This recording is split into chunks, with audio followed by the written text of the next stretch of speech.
બધા મિત્રો થઈને અચાનક પ્લાન ગોઠવી નાખ્યો સિંધુ ભવન જવાનો।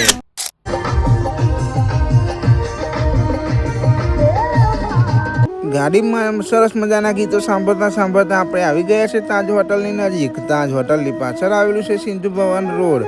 સિંધુ ભવન રોડ ઉપર એટલી બધી લાઇટો લગાવેલી છે કે આપણે ફોટો પાડવાની તો બહુ જ મજા આવી ગઈ। કરી દીધી ગાડી સાઈડમાં અને પછી બનાવી દીધા 2-3 વિડીયો। સરસ મજાના 2-3 વિડીયો ઉતારી લીધા અને લાઇટ એટલી લગાવેલી હતી કે આવી ગઈ ફૂલ મજા। મારો મિત્ર તો જો ફોટા પાર જ કરે છે। મને તો ફોટા પાડવાનો શોખ નથી, મારા ફોટા સારા નથી આવતા। भाई साहब मेरे अकेले की फोटो लेना, अकेले खींचो। ત્યાં માહોલ એટલો ગરમ હતો કે બધી મોઘીદાટ ગાડીઓ આવે છે। આવી ગાડીઓ પણ અમે પહેલી વાર જોઈ। પછી તો શું ગાડીએ જોઈ લીધી ને લાડીએ જોઈ લીધી ને અમે નીકળી ગયા પાછા શોપિંગ બજારમાં।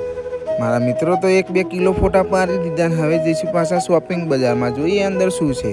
મારી દીધી એન્ટ્રી શોપિંગ બજારમાં ને અહીંયા પણ એવી સજાવટ હતી કે આપણે જોઈને જ મજા આવી ગઈ। પછી શું આવી ગયા અંદર અને ઓહો એકથી એક ચરિયાથી આઈટમો મળતી હતી અંદર। તો અમારા નજરમાં આવી ગઈ પરફ્યુમની શોપ અને મૂન મારા મિત્રો બહાર જતા રહ્યા પરફ્યુમ લેવા। પરફ્યુમનો ભાવ એટલો હતો કે 1000ની 3 બોટલ। પછી તો શું પરફ્યુમ લીધા વગર પાછા રિટર્ન થઈ ગયા ઘર તરફ। અમારો વિડીયો ગમતો હોય તો લાઈક કરો, શેર કરો અને મને ફોલો કરો। જય માતા।